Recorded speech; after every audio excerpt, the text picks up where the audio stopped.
Good afternoon everyone. I am Shashi Sharma and I am here to present on a topic that is WTO. तो सबसे first हम इसके name से ही start करते हैं कि आखिर WTO क्या है। जैसा कि यहाँ लिखा है वर्ल्ड से मतलब अपन समझ सकते हैं कि ये एक इंटरनेशनल ऑर्गेनाइजेशन होगा। सेकंड वर्ड आते हैं इसमें ट्रेड। तो क्या कोई बता सकता है कि ट्रेड क्या होता है? सेम जो अगर दो कंट्री से, जैसे मान लेते हैं एक हमारी कंट्री इंडिया है, सेकंड अगर कोई कंट्री है यूएस से लाइक, तो उनके बीच में जो इंपोर्ट होता है एक्सपोर्ट होता है उसी को हम क्या बोलते हैं? ट्रेड बोलते हैं। उसी इंपोर्ट एक्सपोर्ट के और उसी ट्रेड के रूल्स एंड रेगुलेशंस को सेट करने के लिए एक ऑर्गेनाइजेशन का फॉर्मेशन किया गया है, उसी का नाम क्या है? WTO। तो क्या है WTO? और पहले हम उसके कुछ डायमेंशंस देखते हैं कि हम इसमें क्या क्या समझेंगे। तो सबसे फर्स्ट हम इसमें देखेंगे व्हाट इज़ WTO, फिर उसका स्टेबलाइजमेंट कैसे हुआ, ऑब्जेक्टिव्स क्या हैं, उसके फीचर्स क्या हैं, प्रिंसिपल्स, फंक्शंस, स्ट्रक्चर, और WTO का इंडिया के साथ क्या रिलेशन है, उसके साथ उसने कुछ एग्रीमेंट साइन किए हैं, वो सब देखेंगे। और नेक्स्ट हम इसके बारे में कुछ करंट अफेयर देखेंगे। अब नेक्स्ट हम इसमें देखते हैं कि WTO आखिर क्या है। तो WTO जैसे मैंने आपको बताया एक इंटरनेशनल ऑर्गेनाइजेशन है जिसका फॉर्मेशन सिर्फ और सिर्फ इस ऑब्जेक्टिव के लिए किया गया है कि वो जो कंट्रीज़ हैं उनके लिए ट्रेड के लिए रूल्स एंड रेगुलेशंस को सेट करेगी और उसको इम्प्लीमेंट भी करेगी। तो जिसका जो हेडक्वार्टर है WTO का, वो हेडक्वार्टर है जेनेवा। जेनेवा कहाँ आता है? स्विट्ज़रलैंड। तो जेनेवा स्विट्ज़रलैंड में इसका हेडक्वार्टर है।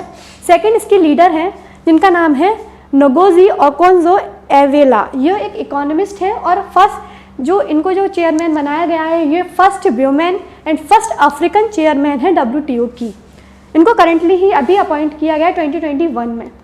अब नेक्स्ट हम देखेंगे स्टेबलाइजमेंट कब हुआ था। तो इसका जो WTO है उसका स्टेबलाइजमेंट किया गया था 1 जनवरी 1995 के दौर 1995 में मार्केस एग्रीमेंट किया गया जिसके द्वारा WTO को बनाया गया।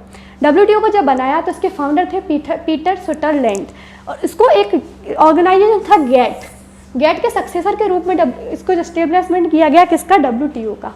तो ऐसा क्यों कि गेट को हमने रिप्लेस क्यों किया? तो हमको क्या नीड पड़ी कि हमको गेट को रिप्लेस करने के बाद WTO बनाना पड़ा। तो हम थोड़ा इसके बैकग्राउंड में जाकर देखेंगे कि जो गेट है वो कैसे बना था, इसका रिप्लेसमेंट की ज़रूरत क्यों पड़ी, इसमें क्या प्रॉब्लम्स आ रही थी, वो सब। तो सबसे फर्स्ट हम देखते हैं 1936 से 1937 से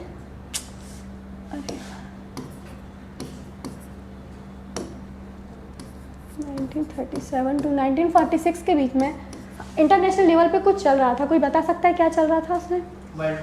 वर्ल्ड वॉर सेकेंड। तो जब वर्ल्ड वॉर सेकेंड एंड होता है तो उसके बाद जो कंट्रीज़ हैं उनकी इकोनॉमिक कंडीशन में थोड़ी प्रॉब्लम्स क्रिएट होती हैं। इकोनॉमिक कंडीशन की मतलब सबकी जब वॉर होता है तो इकोनॉमिक कंडीशन वो हो, तो उसके बाद जो क्या होता है, जो कंपनी से जो वो है कंट्रीज़ वो क्या कर रही थी, जो उनकी इम्पोर्ट था उस पर तो वो टैरिफ्स लगा रही थी और एक्सपोर्ट था उस पर सब्सिडी प्रोवाइड कर रही थी, सब्सिडीज। तो ऐसा वो क्यों कर रही थी? क्योंकि वो जैसे अपन कहते हैं अगर किसी के पास फॉरेन रिजर्व अच्छा है तो उसकी इकॉनमी अच्छी है, उसकी इकॉनमी बूस्ट करेगी, वो कंट्री डेवलप करेगी। तो जब एक कंट्री अपनी इकॉनमी को डेवलप करने के लिए अपने इंपोर्ट पे तो टैरिफ्स लगा रही थी ताकि मतलब उनको जो चीज़ें कब इंपोर्ट करना पड़े उनके पास, और एक्सपोर्ट पर सब्सिडीज दे रही थी ताकि उनके पास फॉरेन करेंसी ज़्यादा आ सके। तो वहीं पे जब 1947 में जेनेवा में एक मीटिंग हेल्ड की जाती है जिसमें जेनेवा स्विट्ज़रलैंड में एक मीटिंग हेल्ड की जाती है जिनमें से इसमें डिसाइड किया जाता है कि जो ट्रेड है, तो अगर जैसे हर कंट्री किसी को वो लगाएगी टैरिफ, कभी सब्सिडीज देगी, तो सब कंट्रीज के कुछ रूल्स एंड रेगुलेशन होना चाहिए कि वो कैसे ट्रेड करें। तो उसके लिए 1947 में जेनेवा में जब मीटिंग होती है तो वहाँ डिसाइड किया जाता है कि हम एग्रीमेंट का एक फॉर्मेशन करेंगे जिसका नेम होगा गेट। इसका फुल फॉर्म है general agreement on tariff and trade, जिसका फॉर्मेशन कब होता है? 1 जनवरी। फिर इसका जो फॉर्मेशन 1947 की मीटिंग के बाद इसका 1 जनवरी 1948 में इसका फॉर्मेशन होता है। बट इसमें क्या होता है, अच्छे से एग्रीमेंट था, ये रूल्स एंड रेगुलेशंस बना रहे थे, सब था, बट इसमें क्या था, इसमें प्रॉब्लम आ रही थी कि ये जो कंसीडर कर रहा था, जो इसका स्कोप था वो कम था। कैसे स्कोप कम था? ये सिर्फ गुड्स को ही कंसीडर करता था, जो सर्विसेज हम देते हैं अदर कंट्रीज़ को उनको कंसीडर कर ही नहीं रहा था। और जब गुड्स भी इंक्लूड करता उसमें भी कुछ गुड्स एक्सक्लूड थी, जैसे टेक्सटाइल्स और क्या था, एग्रीकल्चर प्रोडक्ट्स, वो इसमें वो कर ही नहीं रहा था। तो जैसे अब इंडिया ही है, इंडिया हमारी एग्रीकल्चर कंट्री है, उसके पास तो एग्रीकल्चर प्रोडक्ट्स हैं, तो वो अपने फिर ट्रेड कैसे करेगा? तो उसके लिए यहाँ पे प्रॉब्लम आ रही थी। तो इस प्रॉब्लम के चलते इसकी 8th राउंड मीटिंग होती है यूरगे। कब होती है ये मीटिंग? ये मीटिंग होती है 1994 में। जब 1994 में यूरगे में मीटिंग होती है 8 राउंड की गेट की, तो उस मीटिंग में ये डिसाइड किया जाता है कि हम गेट का स्कोप भी बढ़ाएंगे और गेट को एक नया नियम के साथ इंट्रोड्यूस करेंगे जो नाम होगा WTO, वर्ल्ड ट्रेड ऑर्गेनाइजेशन। तो इसके साथ फिर उसमें जो स्कोप बढ़ाया गया, तो इसको स्कोप को कैसे इंक्रीज़ किया गया? तो इसके स्कोप में क्या किया गया? सर्विसेज को इंक्लूड कर दिया, प्लस 2 और एग्रीमेंट किए गए। इसमें एक था ट्रिप्स, एक था ट्रिम्स। अभी ट्रिप्स एंड ट्रिम्स क्या है, तो इसको हम थोड़ा आगे आपके साथ डिस्कस करेंगे अभी। अब हम इसमें देखते हैं थोड़ा एक कंपैरिजन कि गेट में और WTO में क्या डिफरेंस है, इसके कंपैरिजन। तो जो गेट था वो एक टेम्परेरी एग्रीमेंट था, जैसे उसके नाम में ही जनरल एग्रीमेंट और टैरिफ एंड ट्रेड, तो वो सिर्फ एग्रीमेंट था। वहीं जो WTO है वो एक परमानेंट ऑर्गेनाइजेशन है। जो गेट था उसके जो मेंबर्स थे, या उसमें कोई मेंबर कंट्री नहीं थी, उनके जो भी कंट्रीज थी उनको कॉन्ट्रैक्टिंग पार्टीज बोला जाता था। वहीं WTO है, उसके चेयरमैन है प्रॉपर, उसके मेंबर्स भी हैं प्रॉपर। और नेक्स्ट हम इसमें देखें तो ये जो गेट है वही पावरफुल कम था, तो WTO पावरफुल, मोर पावरफुल है। डिस्प्यूट सेटलमेंट जो सिस्टम था गेट का थोड़ा स्लो था, जो WTO का डिस्प्यूट सेटलमेंट सिस्टम है वो थोड़ा फास्ट है। वो एफिशिएंट भी लेस एफिशिएंट था, WTO एफिशिएंट भी है। अब आते हैं इसके क्या ऑब्जेक्ट, इसके किस उद्देश्य के साथ इसका इस्टेब्लिशमेंट किया गया था। तो इसके 2 कॉमन, यहाँ पर हम इजी लैंग्वेज में समझे तो इसके 2 ही ऑब्जेक्टिव्स थे। फर्स्ट था फ्री एंड फेयर ट्रेड, कि मतलब जो ट्रेड है 2 कंट्रीज के बीच में वो फ्री और फ्री में स्मूथली हो सके एक तरीके से। और ट्रेड विदाउट ऑब्स्ट्रक्शन, मतलब किसी भी रुकावट के बगैर ट्रेड 2 कंट्रीज के बीच में हो सके। इन दोनों ऑब्जेक्टिव्स के साथ एक इस्टेब्लिशमेंट किया जाता है WTO का। अब इसके कुछ और ऑब्जेक्टिव्स देखते हैं, जैसे फर्स्ट देखते हैं stabilising and enforcing rules and international trade. Trade का जो रूल्स एंड रेगुलेशंस है वो बनाएगा कौन? WTO। इम्प्लीमेंट भी WTO ही करेगा। बट ऐसा कैसे? जैसे अपनी इंडिया है तो वहाँ पे अपने रूल्स रेगुलेशंस या लॉज कौन बनाता है? कोई बताएगा? लेजिस्लेटिव। और इनको इम्प्लीमेंट कौन करता है? एग्जीक्यूटिव। बट यहाँ क्या अपने पास 2 अलग बॉडी हैं, लॉज को बनाने के लिए अलग, इम्प्लीमेंट करने के लिए अलग। बट WTO दोनों ही वर्क कर रहा था, वो लॉज रूल्स एंड रेगुलेशंस बनाएगा भी और उसको इम्प्लीमेंट भी करेगा। सेकंड है act as global apex forum. Global मतलब इंटरनेशनल लेवल पे, एपेक्स मतलब टॉप लेवल, और फोरम मतलब एक प्लेटफॉर्म या फिर मतलब एक ऑर्गेनाइजेशन। तो ये ग्लोबल एपेक्स फोरम के रूप में वर्क करता है, किसके लिए? ट्रेड के लिए। सेकंड आता है रिसॉल्विंग ट्रेड डिस्प्यूट्स। जो 2 कंट्रीज हैं उनके बीच में अगर कोई ट्रेड डिस्प्यूट होता है तो वो कहाँ पे रिजॉल्व किया जाता है? WTO के अंडर। सेकंड आता है increasing the transparency of decision making process. तो डिसीजन मेकिंग प्रोसेस में ट्रांसपेरेंसी कैसे लेके आएगा? तो डिसीजन मेकिंग प्रोसेस में ऐसा है जैसे कि जो WTO है उसकी जो कंट्रीज़ हैं वो आपस में, जैसे अगर कोई डिसीजन लेना है तो सारी कंट्रीज़ के उस पर लिया जाता है, सारी कंट्रीज़ के पॉइंट ऑफ व्यू रखे जाते हैं, उसकी मीटिंग्स होती है प्रॉपर उसके बाद। बट उसमें ट्रांसपेरेंसी, तो ट्रांसपेरेंसी ऐसे आता है कि WTO के कुछ रूल्स एज रेगुलेशंस ऐसे रहते हैं, जैसे अगर कोई भी कंट्री है, इंडिया ही लेके चलते हैं, अगर वो ट्रेड के लिए कोई रूल्स बना रही है तो वहाँ पे उसको WTO में अपने आप को प्रेजेंट करना पड़ेगा, उसको बताना पड़ेगा कि वो ऐसा रूल्स क्यों बना रही है। अगर वो कोई टैरिफ बढ़ा रही है तो टैरिफ क्यों बढ़ा रही है, किसी पे अगर वो सब्सिडीज़ भी दे रही है तो क्यों दे रही है उसको। इससे क्या होता है? ट्रांसपेरेंसी आती है किसमें? 2 कंट्रीज़ के ट्रेड के बीच में और डिसीजन मेकिंग में भी। सेकेंड आते हैं collaboration between the international economic institute. अब कौन है ये इंटरनेशनल इकोनॉमिक इंस्टीट्यूट? जैसे कि आपने सुना IMF, international monetary fund, second, और है इसमें वर्ल्ड बैंक। ये 2 इंस्टीट्यूशंस हैं। जब भी किसी कंट्री को डेवलपिंग कंट्री या जब भी किसी कंपनी को इकोनॉमिक किसी चीज़ की ज़रूरत होती है इकोनॉमिक बूस्ट करने के लिए, या उनको कोई प्रॉब्लम्स आती है, तो वो उसमें कौन हेल्प करता है? लोन्स प्रोवाइड करती हैं, जैसे IMF है, वर्ल्ड बैंक है। तो इन सब के साथ इसको क्या करना है? कोलैबोरेट करना है। क्यों कोलैबोरेट करना है? क्योंकि जब किसी भी कंट्री है उसके पास जब कुछ मतलब इकॉनमी उसकी अच्छी नहीं होगी वो ट्रेड कर ही नहीं पाएगा, तो उसको ट्रेड को बूस्ट करने के लिए ये इन जो इंटरनेशनल इकोनॉमिक इंस्टीट्यूट है उनके साथ कोलैबोरेट भी करता है। तो इसका भी एक भी ऑब्जेक्टिव है safeguarding the trade interest of developing country. जो डेवलपिंग कंट्री है उनके ट्रेड इंटरेस्ट को भी सेफ गार्ड या मतलब प्रोटेक्शन प्रोवाइड करता है। तो कैसे प्रोटेक्शन प्रोवाइड करता है? तो ऐसा भी तो हो सकता है जैसे कोई डेवलप्ड कंट्री है, बड़ी कंट्री है, उनके पास मतलब अच्छी मतलब वो अपनी ट्रेड आपस में कर सकते हैं, वो डेवलपिंग कंट्री से ट्रेड ही ना करें, तो ऐसा नहीं कर सकते। तो यहाँ पे वो रूल्स एंड रेगुलेशन वो भी बनाता है कि जो डेवलप्ड कंट्री उनको डेवलपिंग कंट्री के साथ भी ट्रेड करना है, लीस्ट डेवलप कंट्री है उनके साथ भी ट्रेड करना है, तो उनको क्या प्रोटेक्शन प्रोवाइड करता है? उनके भी ट्रेड इंटरेस्ट को। अब इसके बाद हम देखेंगे इसके कुछ फीचर्स, इसके क्या फीचर्स हैं WTO के। तो फर्स्ट इसमें है promote international trade with big scope. Big scope मैंने आपको बताया था कैसे बिग स्कोप था। जो WTO जो गेट था वो किसको इंक्लूड कर रहा था, ओनली गुड्स, उसमें भी एक्सक्लूड करता था टेक्सटाइल को और एग्रीकल्चर को। वहीं जो WTO है वो इंक्लूड गुड्स को भी इंक्लूड कर रहा है और सर्विसेज को भी इंक्लूड कर रहा है। तो इसका जो स्कोप बड़ा है उसके साथ इंटरनेशनल ट्रेड को प्रमोट करना इसका एक फीचर है। सेकंड आते हैं rules and regulations are obligatory.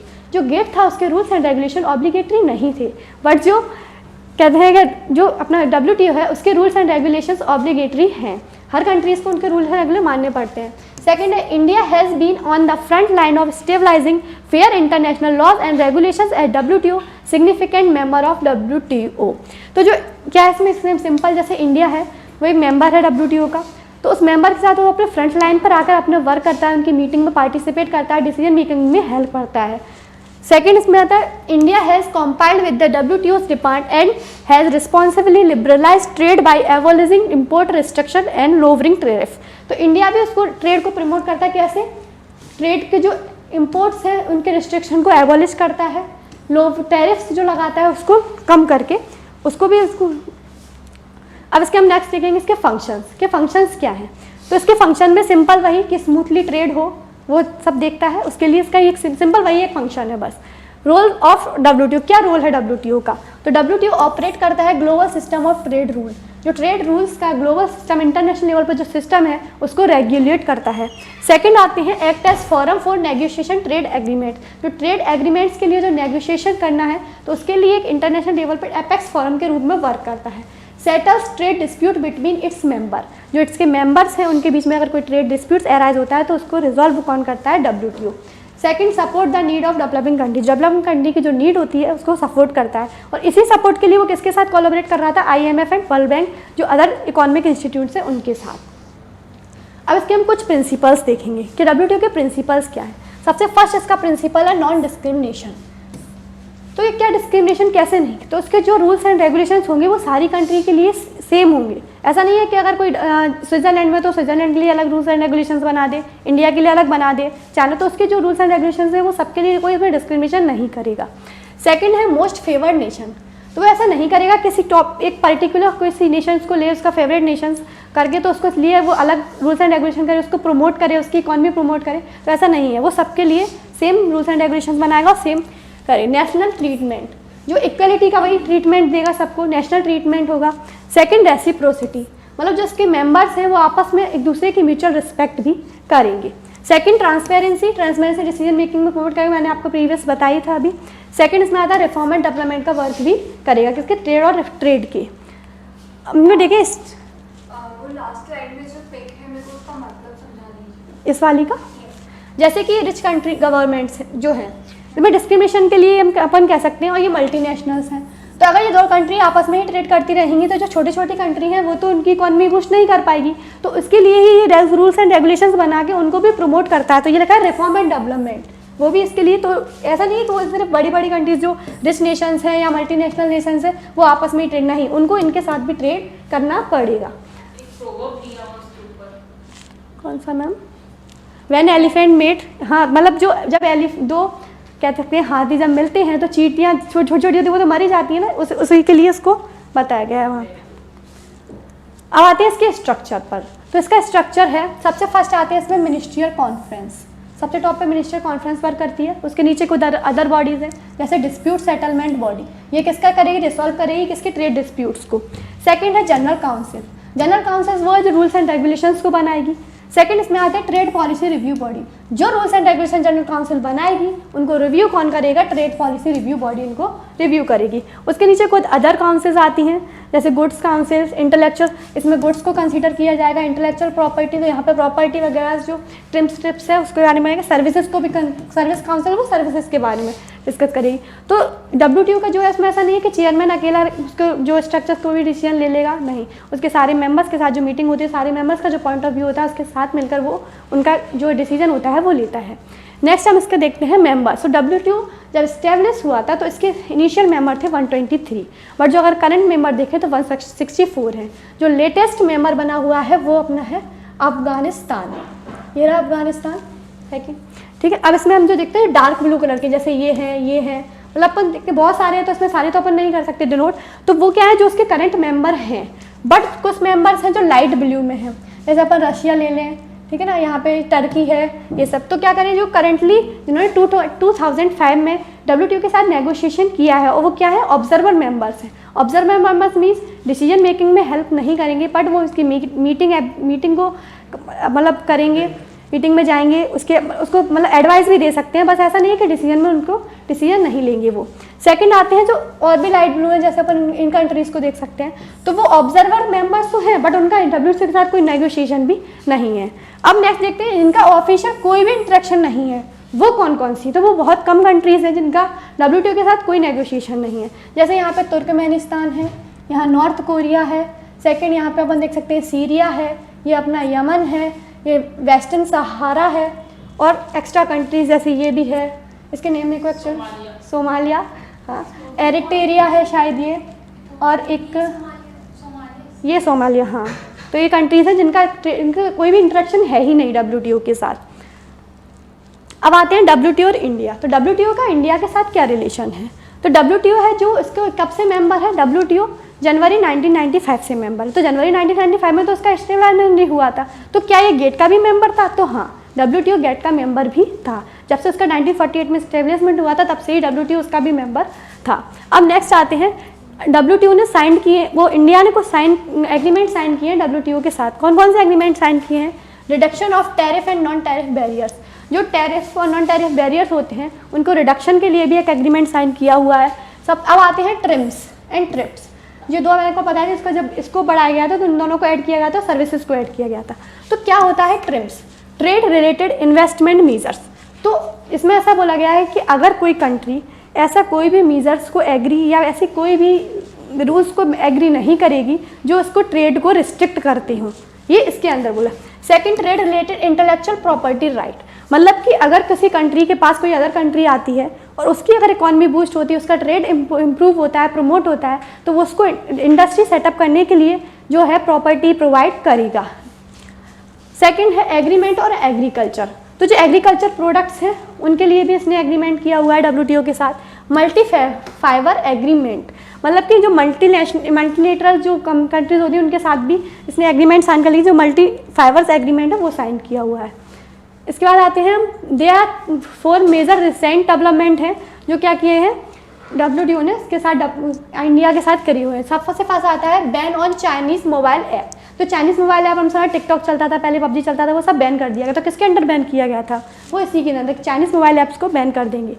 फिर आता है issue related to the peace clause, अगर कोई शांति के लिए कोई क्लॉज दिया जाता है और उसमें कोई इशू है तो वो भी रेट उसके लिए भी इसने इंडिया ने वहाँ पे साइन किया, एग्रीमेंट साइन किया हुआ है। फिर आता है ICT टैरिफ केस, इसके बारे में हम थोड़ा आपके करंट रिलेटेड है ये, तो उसके बारे में थोड़ा हम आपको आगे डिस्कस करेंगे। फिर आता है फिशरीज सब्सिडीज़, जो फिशरीज इंडस्ट्रीज होती है उनको इंडिया सब्सिडीज़ प्रोवाइड करेगा उनके डेवलपमेंट, ट्रेड को इंक्रीज़ करने के लिए, वो भी इसमें बोला है। अब यहाँ पे न्यू इंडिया एट WTO, तो उसमें एक वो लिखा है India become voice for poor and vulnerable, जो पुअर लोग हैं, गरीब पीपल्स हैं, और वल्नरेबल मतलब कह सकते हैं जैसे जो पिछड़े हुए हैं या फिर उनको, तो उनके लिए भी इंडिया क्या करेगा, एक उनकी आवाज़ बन के WTO के अंदर उनके लिए प्रेजेंट करेगा अपने आप को।